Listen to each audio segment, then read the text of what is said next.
And you guys just recently won the 2019 Peter Perry Business Achievement Yes. Award, right? Yeah. How awesome is that? Yeah, congratulations. Thank you. What's Yeah. what's that like? What's that like? What does it mean to you, and what did it feel like? Kind of bringing that back home to your company and sharing that with them. It was pretty exciting. It's it's nice to be recognized by your business peers. And a lot of that from the Whitby Chamber, the Java Joel, where we talk about some good, real business realities and challenges. So we start to understand how each one of us thinks and operates. So some of that happens, from those relationships that are developed. Then you go from a nomination to actually saying, to a committee of what I consider to be, top quality people.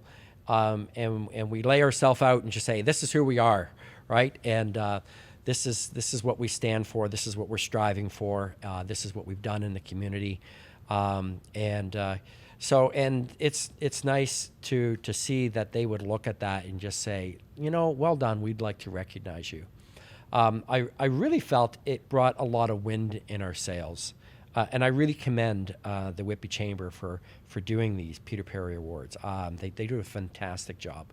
But it really was really encouraging because that's a company win. It's not my win.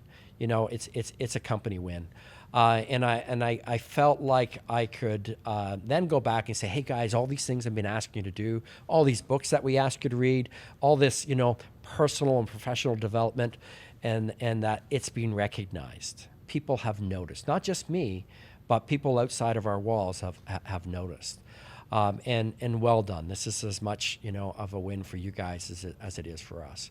So it was it's a special moment. I think our merging with the cleaning guy and with Mike Holmes, that synergy. I consider him a mentor of mine, and those synergies kind of again brought us to a new place, a new level, and people noticed. We got recognized, and so that was special.